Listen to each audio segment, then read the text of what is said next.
बैनी माधव सिंह गौरीपुर गांव के जमींदार और नमदार थे। उनके पितामह किसी समय बड़े धन्य संपन्न थे। गांव का पक्का तालाब और मंदिर, जिनकी अब मरम्मत भी मुश्किल थी, उन्हीं की कीर्ति स्तंभ थे। कहते हैं इस दरवाजे पर हाथी झूमता था। अब उसकी जगह एक बूढ़ी भैंस थी, जिसके शरीर में अस्थि पंजर के सिवा और कुछ शेष न रहता था, पर दूध शायद बहुत देती थी, क्योंकि एक न एक आदमी हंडी लिए उसके सिर पर सवार ही रहता था। बैनी माधव सिंह अपनी आधी से अधिक संपत्ति वकीलों को भेंट कर चुके थे। उनकी वर्तमान आय 1000 रुपये वार्षिक से अधिक न थी। ठाकुर साहब के 2 बेटे थे। बड़े का नाम श्रीकंठ सिंह था। उसने बहुत दिनों के परिश्रम और उद्योग के बाद बीए की डिग्री प्राप्त की थी। अब एक दफ्तर में नौकर था। छोटा लड़का लाल बिहारी सिंह दोहरे बदन का सजीला जवान था। भरा हुआ मुखरा, चौड़ी छाती, भैंस का 2 सेर ताज़ा दूध वह उठकर सवेरे ही पी जाता था। श्रीकंठ सिंह की दशा बिल्कुल विपरीत थी। इन नेत्री प्रिय गुणों को उन्होंने बीए इन्हीं 2 अक्षरों पर निछावर कर दिया था। इन 2 अक्षरों ने उनके शरीर को निर्बल और चेहरे को किंतहीन बना दिया था। इसी से वैदिक ग्रंथों पर उनका विशेष प्रेम था। आयुर्वेदिक औषधियों पर उनका अधिक विश्वास था। शाम सवेरे से उनके कमरे से प्राय खरल की सुरीली कण मधुर ध्वनि सुनाई दिया करती थी। लाहौर और कलकत्ते के वैद्यों से बड़ी लिखी पड़ी रहती थी। श्रीकंठ इस अंग्रेजी डिग्री के अधिपति होने पर भी अंग्रेजी सामाजिक प्रथाओं के विशेष प्रेमी न थे, बल्कि वह बहुत बड़े जोर से उसकी निंदा और तिरस्कार किया करते थे। इसी से गांव में उनका बड़ा सम्मान था। दशहरे के दिनों में वह बड़े उत्साह से रामलीला में सम्मिलित होते और स्वयं किसी न किसी पात्र का पाठ लेते थे। गौरीपुर में रामलीला के वही जन्मदाता थे। प्राचीन हिंदू सभ्यता का गुणगान उनकी धार्मिकता का प्रधान अंग था। सम्मिलित कुटुंब के तो वह एकमात्र उपासक थे। आजकल स्त्रियों को कुटुंब में मिलजुल कर रहने की जो अरुचि होती है, उसे वह जाति और देश दोनों के लिए हानिकारक समझते थे। यही कारण था कि गांव की ललनाएँ उनकी निंदा करती थी। कोई कोई तो उन्हें अपना शत्रु समझने में भी संकोच न करती थी। स्वयं उनकी पत्नी को ही इस विषय में उनसे विरोध था। यह इसीलिए नहीं कि उसे अपने सास ससुर, देवर या जेठ आदि से घृणा थी, बल्कि उसका विचार था कि यदि बहुत कुछ सहने और तरह देने पर भी परिवार के साथ निवरह न हो सके, तो आए दिन की कलह से जीवन को नष्ट करने की अपेक्षा यही उत्तम है कि अपनी खिचड़ी अलग अलग पकाई जाए। आनंदी एक बड़े उच्च कुल की लड़की थी। उसके बाप एक छोटे से रियासत के तालुकेदार थे।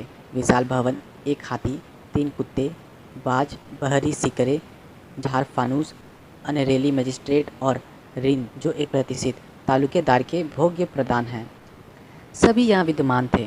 नाम था भूप सिंह। बड़े उदारचित्त और प्रतिभाशाली पुरुष थे, पर दुर्भाग्य से लड़का एक भी न था। 7 लड़कियाँ हुईं और देवयोग से सब की सब जीवित रहीं। पहली उमंग में तो उन्होंने 3 ब्याह दिल खोल कर किए, पर 15-20 हज़ार रुपये का कर्ज सिर पर हो गया तो आंखें खुली, हाथ समेट लिया। आनंदी चौथी लड़की थी। वह अपनी सब बहनों से अधिक रूपवती और गुणवती थी। उससे ठाकुर भूप सिंह उसे बहुत प्यार करते थे। सुंदर संतान को कदाचित उसके माता पिता भी अधिक चाहते हैं। ठाकुर साहब बड़े धर्म संकट में थे कि उसका विवाह कहाँ करें। ना तो यह चाहते थे कि ऋण का बोझ बढ़े, और ना ही यह स्वीकार था कि उसे अपने को ब्याहीन समझना पड़े।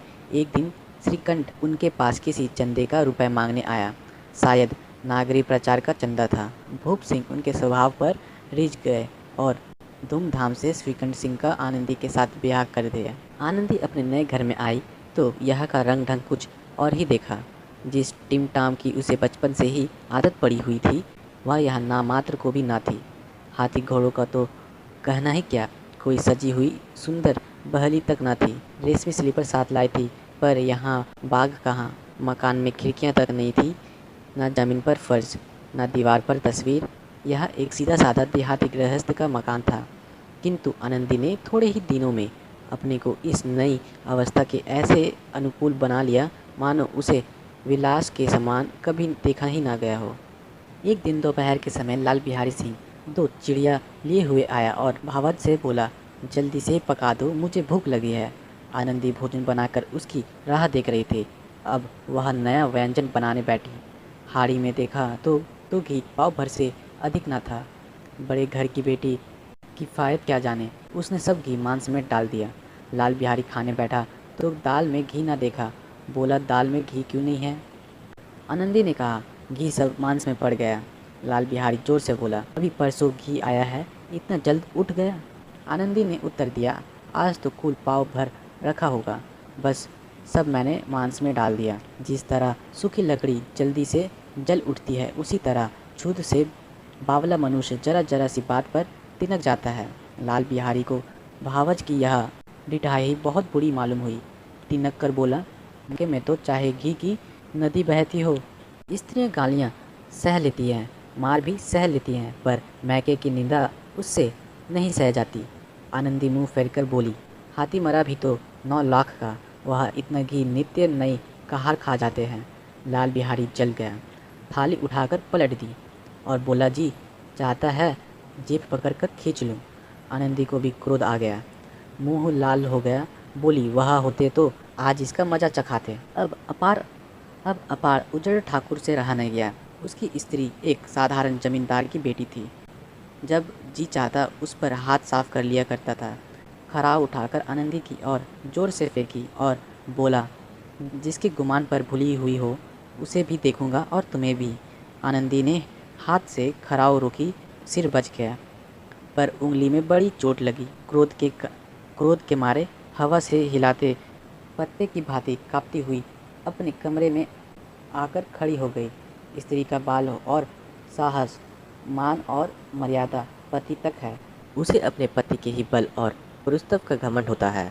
आनंदी खून कब घुट पीकर रह गई। श्रीकंठ सिंह शनिवार को घर आया करते थे।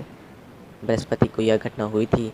2 दिन तक आनंदी कोप भवन में रही, ना कुछ खाया ना कुछ पिया, उनकी बाट देखती रही। अंत में शनिवार को वह नियमानुकूल संध्या समय घर आए और बाहर बैठकर कुछ इधर उधर की बातें, कुछ देश काल संबंधी समाचार तथा कुछ नए मुकदमाओं आदि की चर्चा करने लगे। यह वार्तालाप 10 बजे तक होता रहा। गांव के भूत्र पुरुषों को इन बातों में ऐसा आनंद मिलता था कि खाने पीने की भी सुधि न रहती थी। श्रीकंठ को पिंड छोड़ना मुश्किल हो जाता था। ये 2-3 घंटे आनंदी ने बड़े कष्ट से काटे। किसी तरह भोजन का समय आया, पंचायत उठी। एकता हुआ तो लाल बिहारी ने कहा, भैया आप जरा भाभी को समझा दीजिएगा कि मुंह संभाल कर बातचीत करें, नहीं तो एक दिन अनर्थ हो जाएगा। बैनी माधव सिंह ने बेटे की ओर से साक्षी दी, हाँ, बहू बेटियों का यह स्वभाव अच्छा नहीं कि मर्दों की मुँह लगे। आनंदी वह बड़े घर की बेटी है, तो हम भी कोई कुर्मी कहार नहीं। श्रीकंठ ने चिंतित स्वर में पूछा, आखिर बात क्या हुई? लाल बिहारी ने कहा, कुछ भी नहीं, यूं ही आप ही उलझ पड़ी। मैके के सामने हम लोगों को कुछ समझती ही नहीं। श्रीकंठ खा पी कर आनंदी के पास गए। वह भारी बैठी थी। यह हजरत भी कुछ तीखे थे। आनंदी ने पूछा, चित्त तो प्रश्न है। श्रीकंठ बोले, बहुत प्रसन्न है, पर तुमने आजकल घर में क्या उपद्रव मचा रखा है? आनंदी की त्योरी पर बल पड़ गए। झुलझुलाहट के मारे बदन में ज्वाला सी दहक उठी।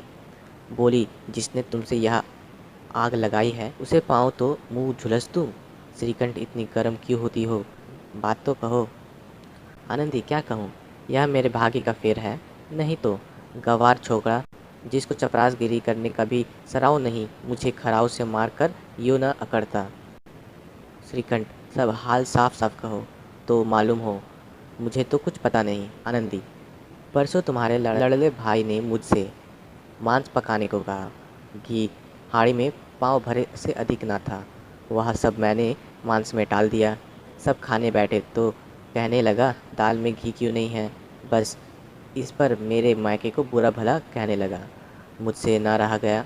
मैंने कहा कि वह इतना घी नहीं खा जाते हैं और किसी को जान भी नहीं पड़ता। बस इतनी सी बात पर इस अनयानी ने मुझ पर खड़ाव फेंक कर मारी। यदि हाथ से ना रोक लूँ तो सिर फट जाए। उसी से पूछो मैंने जो कुछ कहा वह सच है या झूठ। श्रीकंठ की आंखें लाल हो गई। बोले, यहाँ तक हो गया इस छोकरे का यह साहस? आनंदी स्त्रियों के स्वभावनुसार रोने लगी, क्योंकि आंसू उनकी पलकों पर रहते हैं। श्रीकंठ बड़े धैर्यवान और शांत पुरुष थे। उन्हें कदाचित ही कभी क्रोध आ जाता था। स्त्रियों के आंसू पुरुषों की क्रोधगिन भड़काने में तेल का काम देते हैं। रात भर करवटें बदलते रहे। उद्विग्नता के कारण पलक तक नहीं झपकी। प्रातःकाल अपने बाप के पास जाकर बोले, दादा, अब इस घर में मेरा निवास न होगा। इस तरह की विद्रोहपूर्ण बातें कहने पर श्रीकंठ ने कितनी ही बार अपने कई मित्रों को आड़े हाथों लिया था, परंतु दुर्भाग्य आज उन्हें स्वर में ही बातें अपने मुंह से कहनी पड़ी। दूसरों की उपदेश देने पर कितना सहज है। बैनी माधव सिंह घबरा उठे और बोले, क्यों? श्रीकंठ सिंह, इसीलिए कि मुझे भी अपनी मान प्रतिष्ठा का कुछ विचार है। आपके घर में अब अन्याय और हठ का प्रकोप हो रहा है। जिनको बड़ों का आदर सम्मान करना चाहिए, वे उनके सिर चढ़ते हैं। मैं दूसरों का नौकर ठहरा घर पर रहता नहीं। यहाँ मेरे पीछे स्त्रियों पर खड़ाऊ और जूतों की बौछार होती है। कड़ी बात तक चिंता नहीं। कोई एक की तो कह ले, वह तक मैं सह सकता हूँ, किंतु यह कदापि नहीं हो सकता कि मेरे ऊपर लात घूंसे पड़े और मैं दम न मारूं। बैरी माधव सिंह कुछ जवाब न दे सके। श्रीकंठ सदैव उनका आदर करते थे। उनके ऐसे तेवर देखकर बूढ़ा ठाकुर अवाक रह गया। केवल इतना ही बोल सका, बेटा, तुम बुद्धिमान हो कर ऐसी बातें करते हो। स्त्रियाँ इस तरह घर का नाश कर देती हैं। उनको बहुत सिर चढ़ाना अच्छा नहीं है। श्रीकंठ, इतना मैं जानता हूँ, आपके आशीर्वाद से ऐसा मूर्ख नहीं हूँ। आप स्वयं जानते हैं कि मेरे ही समझाने बुझाने से इसी गांव में कई घर संभल गए, पर जिस स्त्री की मान प्रतिष्ठा का ईर्ष्या के दरबार, ईश्वर के दरबार में उतारता हूँ, उसी के प्रति ऐसा घोर अन्याय और पशुवर्त व्यवहार मुझे असहनीय है। आप सच मानिए, मेरे लिए यह कुछ कम नहीं है कि लाल बिहारी को कुछ दंड नहीं देते। अब बैनी माधव सिंह भी गरमाए, ऐसी बातें और ना सुन सके। बोले, लाल बिहारी तुम्हारा भाई है, उससे जब कभी भूल चूक हो उसके कान पकड़ लो। लेकिन श्रीकंठ सिंह, लाल बिहारी को अब मैं अपना भाई नहीं समझता। बैनी माधव सिंह, स्त्री के पीछे श्रीकंठ सिंह, जी नहीं, उसकी क्रूरता और आवेगी के कारण। दोनों कुछ देर चुप रहे। ठाकुर साहब लड़के का क्रोध शांत कर चाहते थे, लेकिन यह नहीं स्वीकार करना चाहते थे कि लाल बिहारी ने कोई अनुचित काम किया है। इसी बीच में गांव के और कई सहज हुक्के चिल्लम के बहाने वह आ बैठे। कई स्त्रियों ने जब यह सुना कि श्रीकंठ सिंह पत्नी के पीछे इतर से लड़ने को तैयार है, तो उन्हें बड़ा हर्ष हुआ। दोनों पक्षों की मधुर वाणियाँ सुनने के लिए उनकी आत्माएं तिलमिलाने लगी। गांव में कुछ ऐसे कुटिल मनुष्य भी थे जो इस कुल की नीतिपूर्ण गति पर मन ही मन जलते थे। वह कहा करते थे, श्रीकंठ सिंह अपने बाप से दबता है, इसीलिए वह डब्बू है। उसने विधा पढ़ी, इसीलिए वह किताबी कीड़ा है। बैनी माधव सिंह उसकी सलाह के बिना कोई काम नहीं करते थे। यह उनकी मूर्खता है। इस मनोभावों की शुभकामनाएं आज पूरी होती दिखाई दे जा रही है। कोई हुक्का पीने के बहाने और कोई लगान की रसीद दिखाने आकर बैठ गया। बैनी माधव सिंह पुराने आदमी थे। वह भावों की ताड़ गए। उन्होंने निश्चय किया, चाहे कुछ ही क्यों ना हो, इन द्रोहियों को ताली बजाने का अवसर ना दूंगा। तुरंत कोमल शब्दों में बोले, बेटा, मैं तुमसे बाहर नहीं हूँ, तुम्हारा जो जी चाहे करो। अब तो लड़के से अपराध हो गया है। इलाहाबाद का अनुभव रहित झलाया हुआ ग्रेजुएट इस बात को ना समझ सका। उसके डिबेटिंग क्लब में अपनी बात पर अड़ने की आदत थी। इन हथकंडों की उसे क्या खबर। बाप ने जिस मतलब से बात पलटी थी वह उसकी समझ में ना आई। बोला, लाल बिहारी के साथ अब इस घर में न रह सकता हूँ। बैनी माधव सिंह, बेटा, बुद्धिमान लोग मूर्खों की बात पर ध्यान नहीं देते। वह बेसमझ लड़का है, उसे जो कुछ भूल हुई उसे तुम बड़े होकर क्षमा करो। श्रीकंठ सिंह, उसकी इस दृष्टता को मैं कदापि नहीं सह सकता। यह तो वही घर में रहेगा या मैं ही। आपको यदि वह अधिक प्यारा है तो मुझे विदा कीजिए, मैं अपना भार संभाल लूँगा। यदि मुझे रखना चाहते हैं तो उसे कहिए, जहाँ चाहे चला जाए, बस यह मेरा अंतिम निश्चय है। लाल बिहारी सिंह दरवाजे की चौखट पर चुपचाप खड़ा बड़े भाई की बातें सुन रहा था। वह उनका बहुत आदर करता था। उसे कभी इतना साहस ना हुआ था था कि श्रीकंठ सिंह के सामने चारपाई पर बैठ जाए, हुक्का पी ले या पान खा ले। बाप का भी वह इतना मान न करता था। श्रीकंठ सिंह का भी उस पर हार्दिक स्नेह था। अपने होश में उन्होंने कभी उसे घुरका तक नहीं था। जब वह इलाहाबाद से आते तो उसके लिए कोई न कोई वस्तु अवश्य लाते। मुखदार की जोड़ी उन्होंने बनवा दी थी। पिछले साल जब उसने अपने से डोडियो जवान को नाग पंचमी के दिन दंगल में पछाड़ दिया तो उन्होंने पुलकित होकर अखाड़े में ही जाकर उसे गले से लगा लिया था।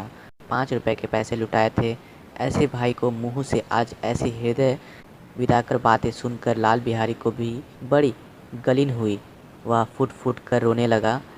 इसमें संदेह नहीं कि अपने किए पर पछतावा रहा था। भाई के आने से एक दिन पहले से उसकी छाती धड़कती थी कि देखूं भैया क्या करते हैं, मैं उनके सम्मुख कैसे जाऊंगा, उनसे कैसे बोलूंगा, मेरी आंखें उनके सामने कैसे उठेंगी। उसने समझा था कि भैया मुझे बुलाकर समझा देंगे। इस आशा के विपरीत आज उसने उन्हें निर्दयता की मूर्ति बने हुए पाया। वह मूर्ख था, परंतु उसका मन कहता था कि भैया मेरे साथ अन्याय कर रहे हैं। यदि श्रीकंठ सिंह उसे अकेले में बुलाकर 2-4 बातें कह देते, इतना ही नहीं 2-4 तमाचे भी लगा देते तो कदाचित उसे इतना दुख ना होता। पर भाई का यह कहना कि अब मैं इसकी सूरत नहीं देखना चाहता, लाल बिहारी से सह नहीं गया। वह रोता हुआ घर आया। कोठरी में जाकर कपड़े पहने, आंखें पोंछी जिससे कोई यह ना समझे कि रोता था। तब आनंदी के द्वार पर आकर बोला, भाभी, भैया ने निश्चय किया कि वह मेरे साथ यहाँ नहीं रहेंगे। अब वह मेरे मुंह भी नहीं देखना चाहते, इसीलिए अब मैं जाता हूँ। उन्हें फिर मुंह ना दिखाऊंगा। मुझसे जो कुछ अपराध हुआ उसे क्षमा कीजिए। यह कहते कहते लाल बिहारी का गला भी भर आया। जिस समय लाल बिहारी सिंह सिर झुकाए आनंदी के द्वार पर खड़ा था, उसी समय श्रीकंठ सिंह भी आंखें लाल किए बाहर से आए। भाई को खड़ा देखा तो घृणा से आंखें फेर ली और कतार कर निकल गए, मानो उसकी परछाई से दूर भागते हैं। आनंदी ने लाल बिहारी की शिकायत तो की थी, लेकिन अब मन में पछता रही थी। वह स्वभाव से ही दयावती थी। उसे इसका तनिक भी ध्यान न था कि बात इतनी बढ़ जाएगी। वह मन में अपने पति पर झुलस रही थी कि यह इतना गर्म क्यों होते हैं। उस पर यह भय भी लगा हुआ था कि कहीं मुझे इलाहाबाद चलने को कहे तो मैं कैसे क्या करूँगी। इस बीच में जब उसने लाल बिहारी को दरवाजे पर खड़े यह कहते सुना कि अब मैं जाता हूँ, मुझसे जो कुछ अपराध हुआ क्षमा करना, उसका रहा सहा क्रोध भी पानी हो गया। वह रोने लगी। मन का मैल धोने के लिए नयन जल से ऊपर क्यों। और श्रीकंठ सिंह को देखकर आनंदी ने कहा, लाल बाहर खड़े बहुत रो रहे हैं श्रीकंठ सिंह, तो मैं क्या करूं। आनंदी, भीतर बुला लो, मेरी जीभ में आग लगे, मैंने कहाँ से यह झगड़ा उठाया। श्रीकंठ सिंह, मैं न बुलाऊंगा। आनंदी, पछताओगे, उन्हें बहुत गलीन हो गई है, ऐसा न हो कि चल दे। श्रीकंठ सिंह ना उठे। इतने में लाल बिहारी ने फिर कहा, भाभी, भैया से मेरा प्रणाम कर दो। वह मेरा मुंह नहीं देखना चाहते, इसीलिए मैं भी अपना मुंह नहीं दिखाऊंगा।